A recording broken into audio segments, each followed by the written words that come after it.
Hello, welcome back to Quantum Computation Simplified. I'm Kadri Singh here. So in this video, we'll learn about quantum neural network, what are the steps involved, and then we'll also see an example code. This is as a follow-up video from my previous one on quantum machine learning, wherein we saw about the support vector machine, right? So before we jump into network, the actual one, we'll see what is the current approach or status.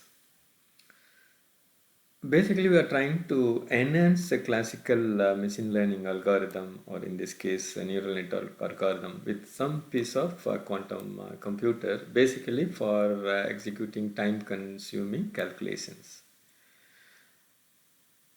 We need to have some optimizing algorithms from classical machine learning architecture because for neural network we do not have. So with these 2 points you can say that there is no 100% quantum approach for machine learning and in particular the neural network. So that also gives us a lot of opportunities, right, to come out with better quantum algorithms. And it has got many applications, like whatever we have applications for classical neural network. To name a few: speech synthesis, classical classification, categorization, NLP, financial modeling, molecular modeling. I mean, we can name many applications.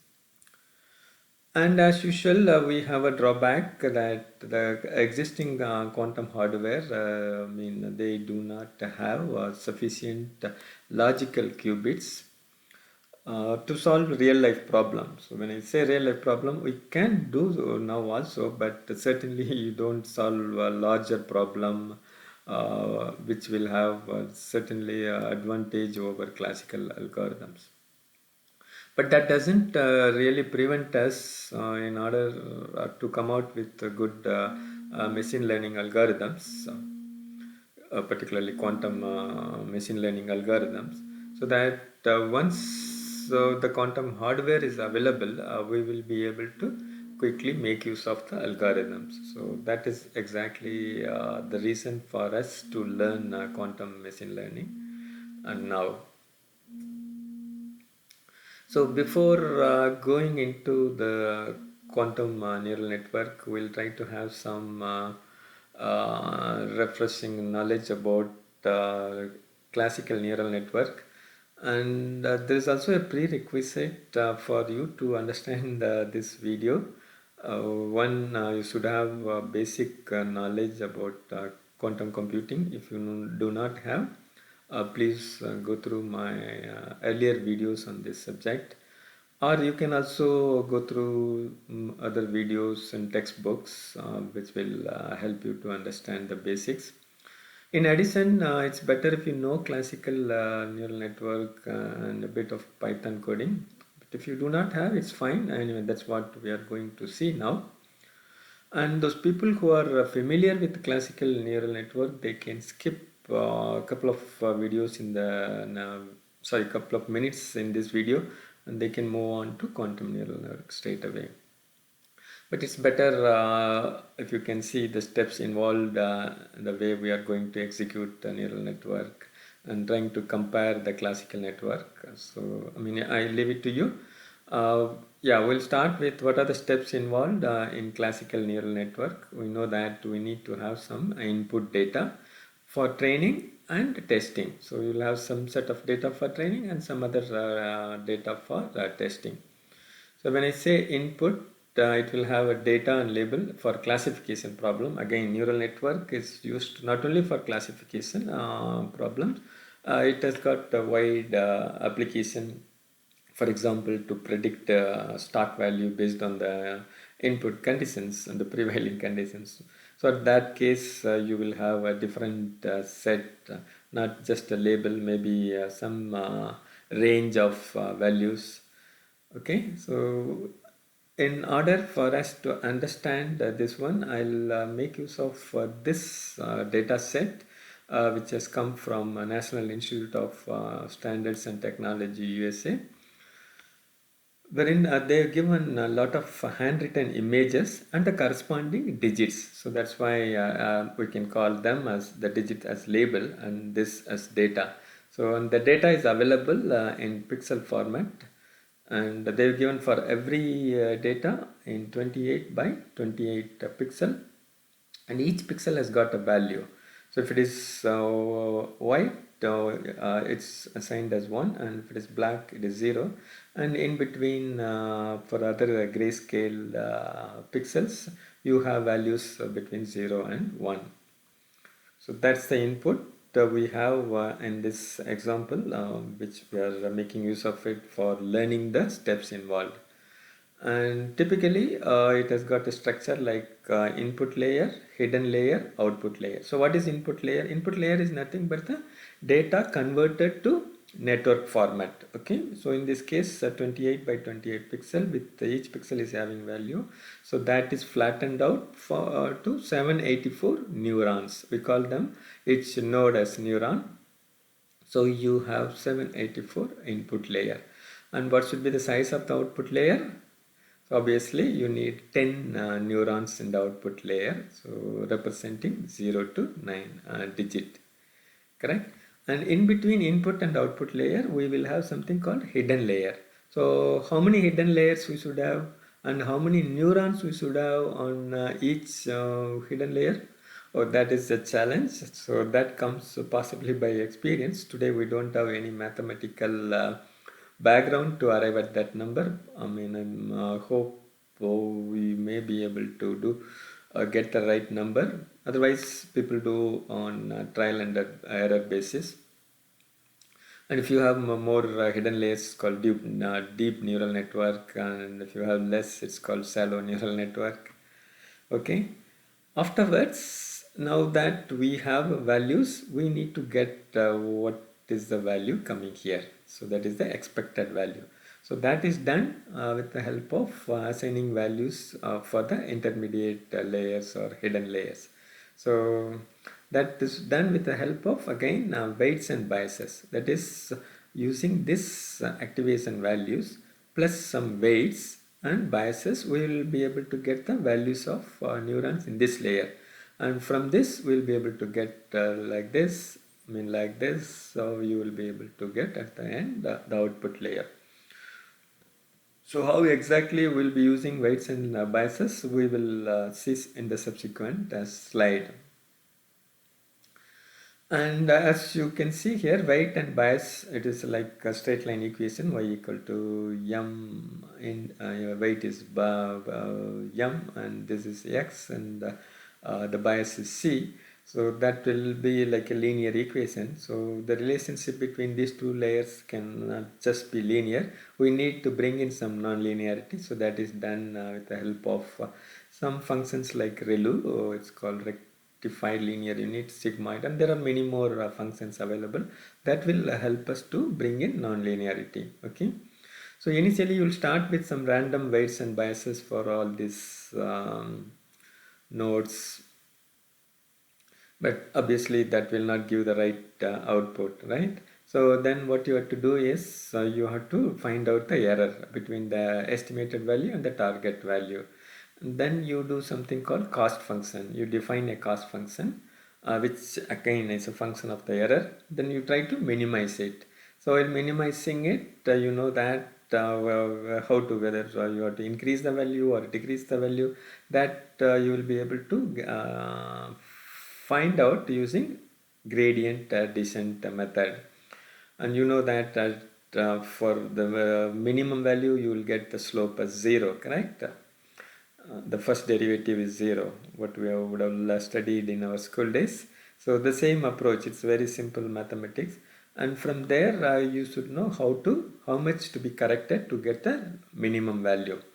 And once you, from here you will get the values, I mean you will not change the values, you will be modifying the weights and biases to get the new set of values. Like that you will go back till you get weights and biases for all the nodes and the connections, correct? Of course, this you won't change it because this is the input. So all other values will get changed because of the back propagation and all these steps. So you'll go back and forth many number of times till you are satisfied with the output. So typically at the end one would expect, for example, for this 9 obviously this should be 1 and this all other outputs should be 0, but that is again theoretically that's possible. Practically you will get some values and this will be close to 1. So and in order for this to happen, some set of values should happen in this layer and some other set of values should happen in this layer. So that's how we will be able to repeatedly do doing the calculation to get the desired output. So for 6 it may look like this. This is not exactly a solution. Just for our understanding, we have indicated how the neural network will look like, particularly when you have two layers, two hidden layers, and each layer is having 16 neurons. So that's what we'll be seeing it, in the subsequent slide. Okay. And all these figures are taken from two references. One, there's an extremely good series of videos on classical neural network, 3 blue, 1 brown series. Please go through that if you want to understand more about classical neural network. There's another ebook available in this place, and that is written by Michael Nielsen. You know who is Michael Nielsen, right? So he has co-authored the Bible of Quantum Computing. So that's again a very good book for us to understand classical neural network. So now let's go slightly deeper into that. So now, okay, so we have got the input flattened to have 784 weights. I'm sorry, 784 neurons. And from these neurons and a set of weights. So how many weights? 784 into 16, because we are going to have two hidden layers, and each layer, hidden layer is having 16 neurons. So you need 784 into 16 weights in order to get one neuron. So like that we need 784 weights you need for one neuron. So totally for this layer you need 784 into 16 weights, and of course 16 biases should be sufficient. So that is what we will be doing. Take the weight, this weight multiply by, this neuron value multiply by weight. Then like this you calculate for all the neurons with some random weights initially to start with. After the summing up all, you add a bias. Then you do some non-linearity to get the value of this neuron. So like that you have to do 16 times, right? Then afterwards you move to the, once you have values for all these neurons, you can calculate for this one. Similarly you can calculate for this. So here we have 10. So totally how many weights? 784 into 16 plus 16 into 16 plus 16 into 10. Thousands of weights, right? But biases, luckily we have only 32, 42 biases. So when you start with a random number, for example, for this image, you may get something like this, but the expected value is like this, right? So you need to subtract, that is what you are doing here. The expected value minus whatever you have found out. You take square of it, the modulus, take the modulus and then square of it. I mean, this is one of the cost functions. There are many cost functions which can be defined. Again, it's up to you to decide. Possibly once you become an expert, you'll be able to do the right choice. Afterwards, you have to find out the slope. So how do you do that? You have to take a derivative. But since we have two variables, we need to take partial derivative. Once with w, the weight, and another time with the bias value. So that will give you the gradient, how much you have to move. So once you know that, then you subtract to get the minimum value. So the new set of W's will be calculated from the old set minus the gradient. Again, there are many numerical methods available, so you don't have to break your head to write the code, so you can make use of the code. For an example, this may be the original set of W for a particular layer, and this will be the gradient W. You add, you will get different different set, which will take us to the optimized solution quickly. So from this cost functions, first you will estimate the weights and biases for this guy, for this layer, then you keep moving back. It's called back propagation. Okay, and of course this value you won't change it because that is the input, right? Then like this you have to go back and forth, so that is called typical one iteration, or in machine learning terminology it's called one epoch. And how many times you do till you get satisfactory results. Okay, in order to calculate the activation values for this neuron, you really don't do like one by one. You will do matrix multiplication. Okay, so you need to have, so this is how many, 784, so you need to have 784 here, and then this will be 16, so that output you need to have 16 values, correct? So it's a matrix multiplication plus matrix addition, you will get this set. Similarly, you will get with a simple calculation like this. And you should remember that for each of the input image, you will get a set of weights again for each layer. So that you need to take average of it. So you have to list out all the values. That it all shows that a lot of computations, though they are very simple, but you need to do a lot of computations. Correct? So you will be able to get the right values of W and B once you run reasonably a good amount of epochs. After that, the model is ready. In future, if you are able to get a new handwritten image, you will be able to classify it correctly. But you can see there are two Lucknow in this method. One, just for identifying 0 to 9 digits, we need to have so many variables. So these many weights and biases are required, right? So is there any better way of doing it? Yes, there is a way. And that way also gives another advantage. The advantage, the drawback first we'll see in this approach is, suppose you have an image like this, and there is a 2 here, there is a 2 here, and it doesn't really see the spatial location of it, correct? So it just flatten it doesn't really care, so that is not a good approach. But if you are able to find out a feature like this, particularly when you have a larger picture, when you want to identify many things in the picture, so this is not the right approach. So for that experts have come out with something called a convolution neural network. So what they try to do is, they'll try to capture the feature from the input. So the input is same, 28 by 28. So they will define one feature. So feature is nothing but some matrix, 2 by 2. It's a square matrix, obviously, for making the calculations simpler. So in this example, what they have done is they have taken a 5 by 5. So that will try to capture some piece of information from this picture. So typically when you have 5 by 5, the next matrix size will become 28 minus 5 plus 1, that is 24.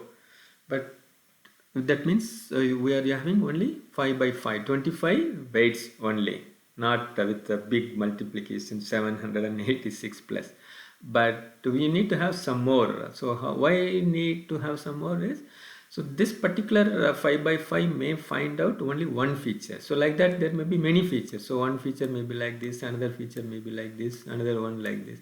So finally you may have to put together to have one or like this 3, correct? So you need to have many filters. People call it as a kernel filter. I mean, different names people use. So that will help you to extract the right feature. Okay, so in this example they have shown that 3 features they have taken. Okay, so this is called convolution layer. So why is it called convolution layer? Because we are having a matrix multiplication here. It's a special matrix multiplication, not a normal multiplication, convolution. So you have rows and columns that try to multiply, and then at the end you add a bias. Then of course we need to have a non-linearity also. So now the problem size is reduced, but this itself is not sufficient. We want to reduce the size still further. So that is done with the help of something called pooling. So how pooling is done is, suppose we are having say 24 by 24 here. So that I'll take with 4 again, depending on the size what we define. So there is no hard and fast rule like how many what is the size of the matrix. So okay, in this example they are given 2. So out of 2 by 2 I mean, so this out of 4 values, which one is having a larger value, so that alone will be taken care, because only the important one we are trying to take care. Remaining we just neglect it. There is one way of doing, it's called max pooling.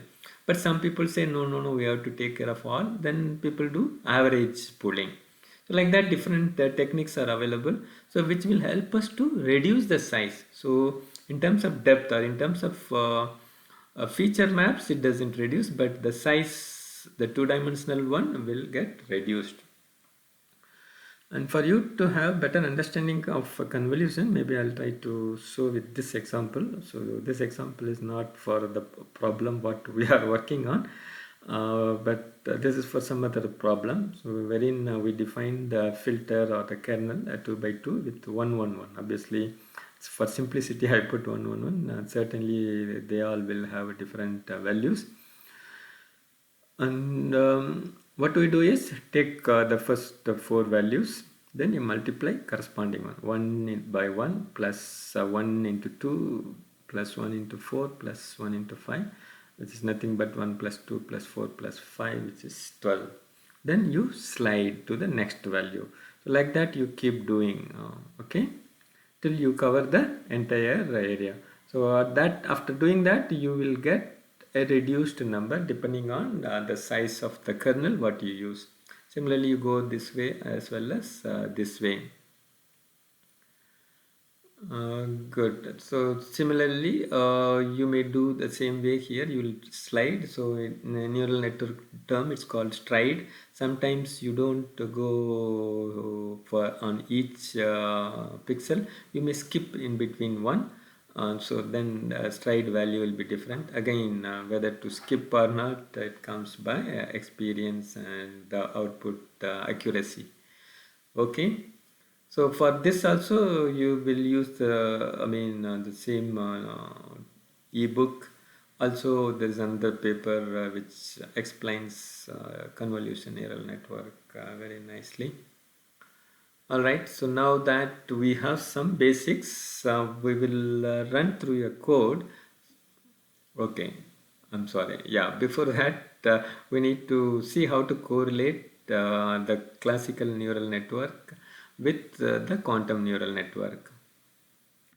So these bullets are same as what we have seen for classical network. And then we are seeing what are the changes required for quantum neural network.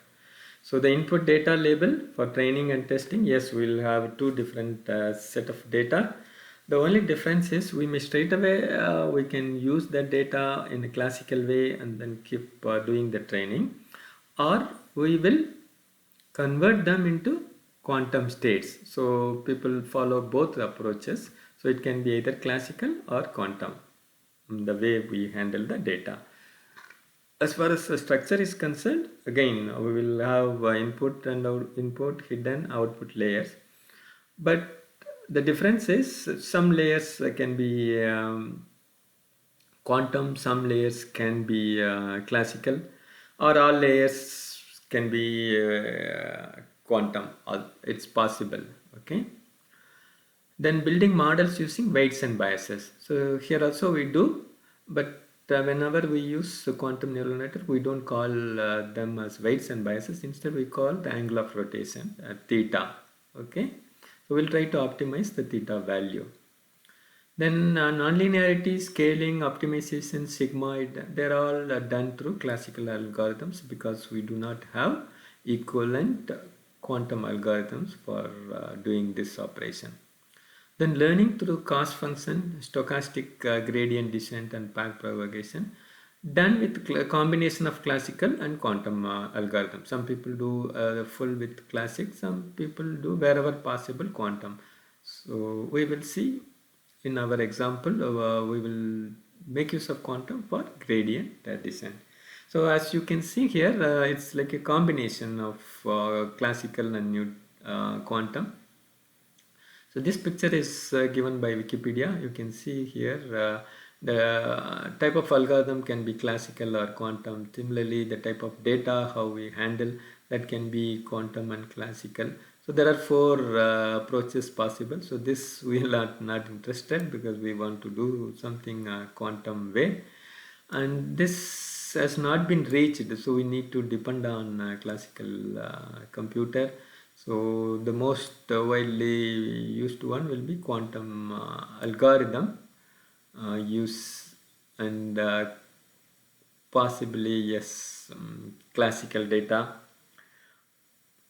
Okay, or this also is possible, quantum data, some bit of quantum algorithm and classical algorithm. So it's a kind of combination of these two we will be having. Okay, as I told you, there are many possibilities. So let's see how each company is trying to do. So this is one of the approaches. Again, I repeat, one of the approaches. It's not the approach for IBM. So in this example of code, we will be using this approach. So wherein we'll start with the classical code, and then because we don't want to push the quantum state, and we'll do have a couple of classical neural networks, and the output of that we will be using to determine the angle of rotation. So we'll have one layer of quantum network, and then again output of this will be used to calculate the value and define the cost function. Then you need to have descent gradient, then optimization algorithm. So you'll go back and forth. So this is one of the approaches from IBM, and this is slightly at a higher level given by Penny Lane. Penny Lane is a company who works a lot on quantum neural network. So you can go to their video, go to their website or see their video. So roughly, in order to understand that they are given that it's a combination. So this is quantum, and they're all classical ways. Okay, and this is from Google. So you know that Google has already got nice classical machine learning algorithms in their TensorFlow. So they'll make use of TensorFlow in here, but they start with quantum data. In fact, they transform the data to quantum state.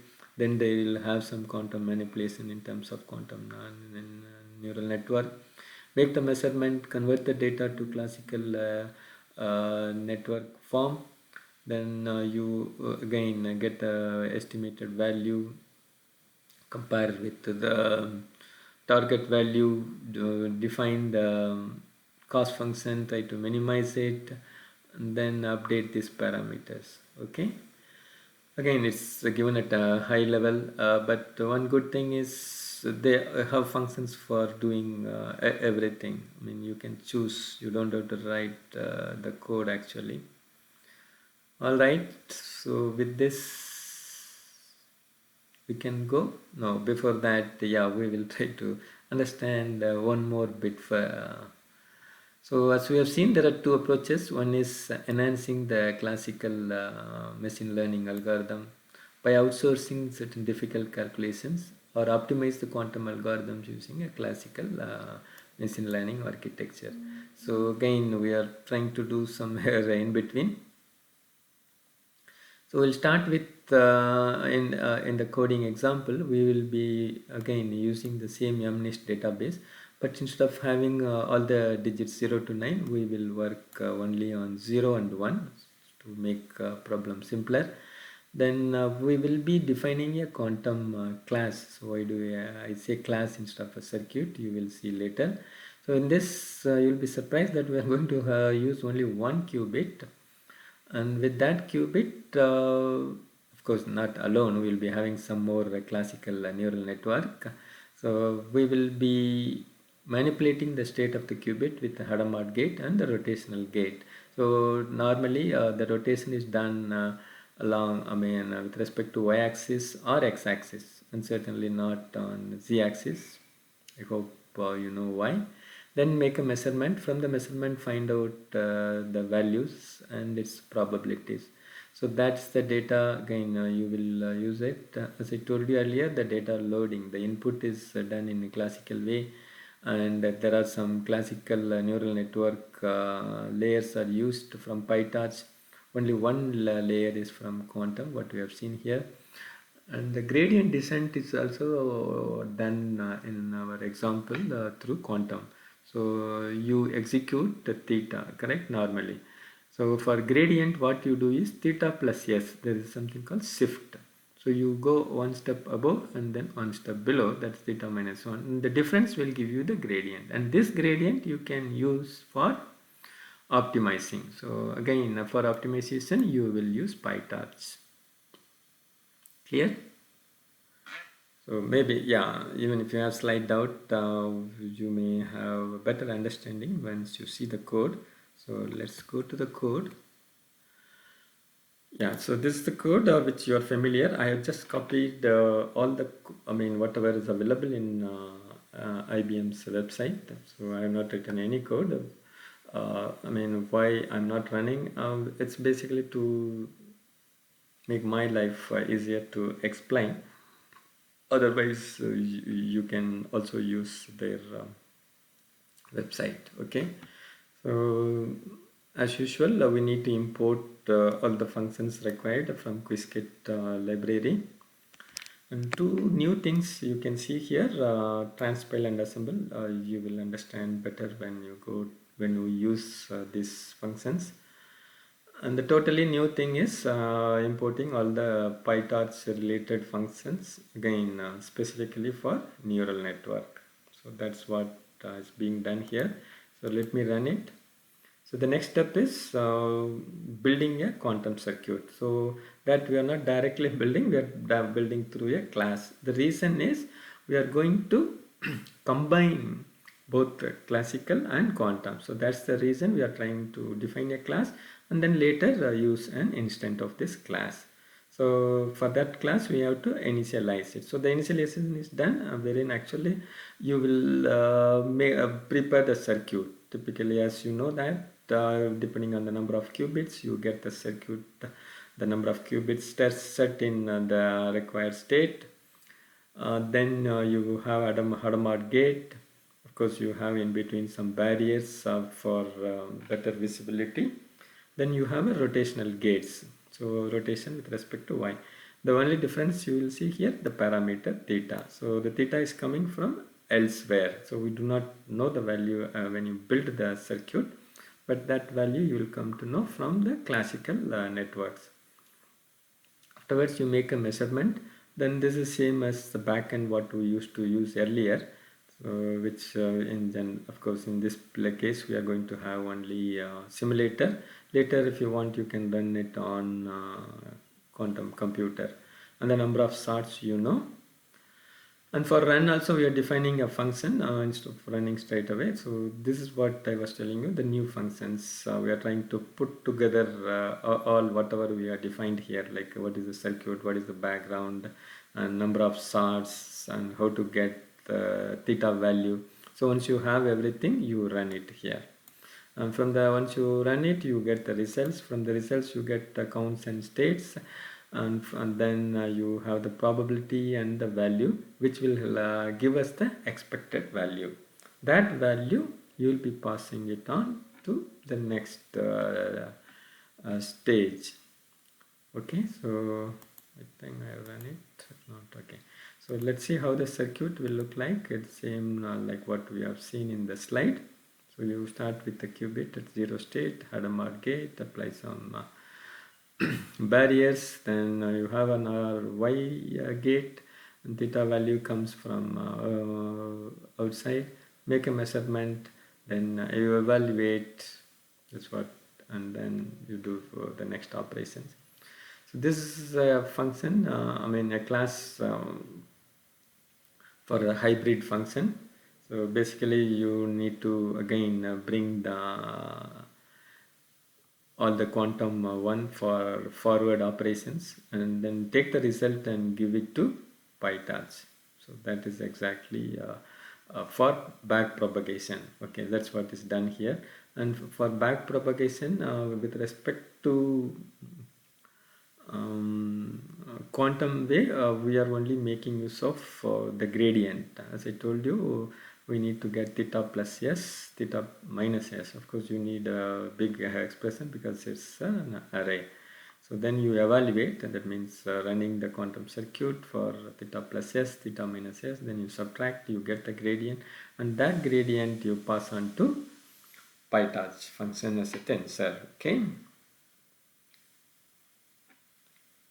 So this is the class which calls again, which really marries the quantum with the PyTorch function. NN.module is a Python, PyTorch module. You can see their documentation to understand this one better. So that will help us. I mean, you need to define functions for initialization and to call the hybrid function what we have defined earlier. So let's run it. It doesn't do. So now we have finished coding. Of course, you can see here we have not written big coding other than calling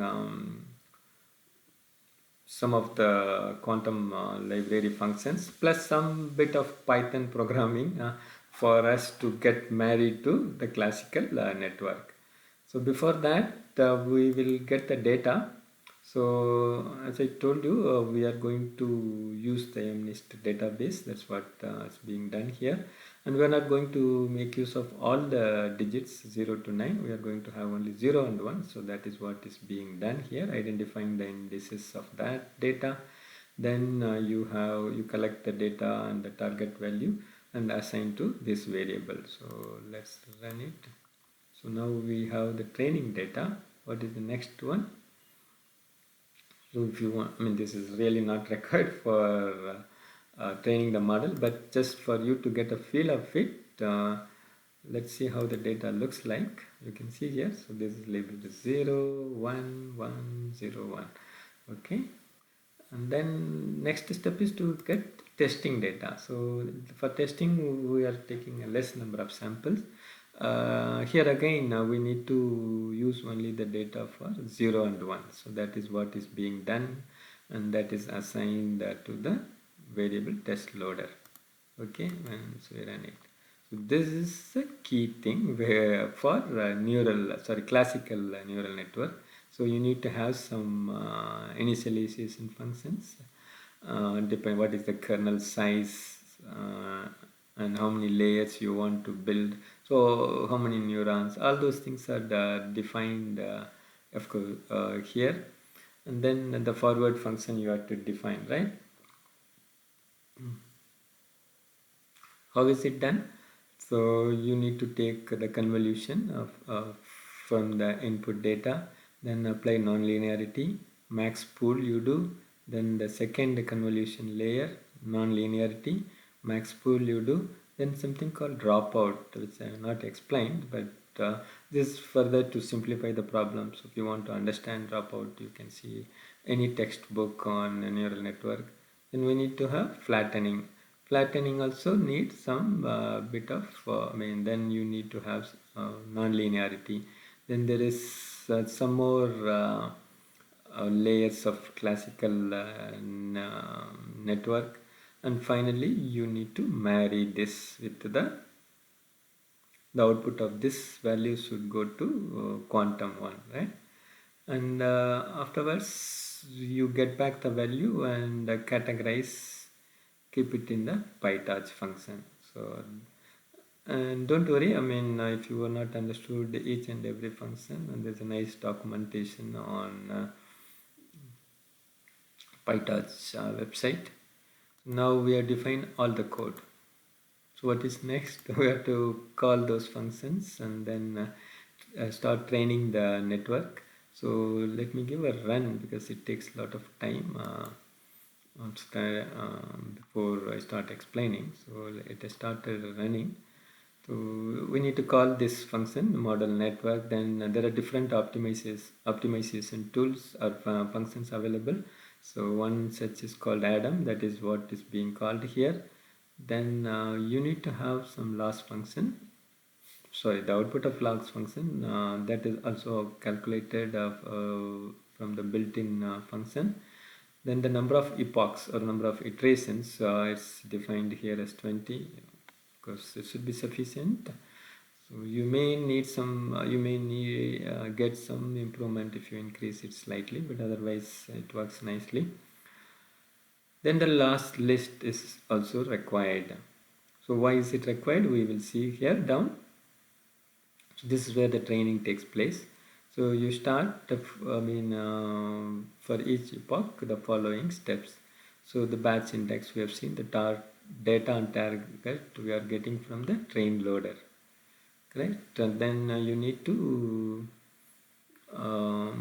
initialize to 0 value the gradient while starting, and then output is the model. So this is the statement which really executes all the functions what we have defined. Then it will give the loss based on the output and the target value. So we'll get output from here and the target value we know from there. So we get loss value with through whatever function defined in the PyTorch and what we are calling. So that one we will use it for back propagation. So that is what is being done here. And then once the back propagation is done, you need to, of course, optimize it. That means how to select the next set of weights. Okay.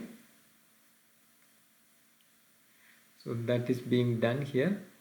Afterwards, yes, last list is available that we are trying to see. And if it is a good model, you will get -1. So why -1? Again, you see the PyTorch documentation. So how that is defined, this last item. And then you will see here, since we are given 20 epochs, right? So each epoch is roughly 5% of the total training. So we have reached the 70%. So we need to have another 30%, but the learning looks reasonably good. All right. So we have to remember a couple of things here.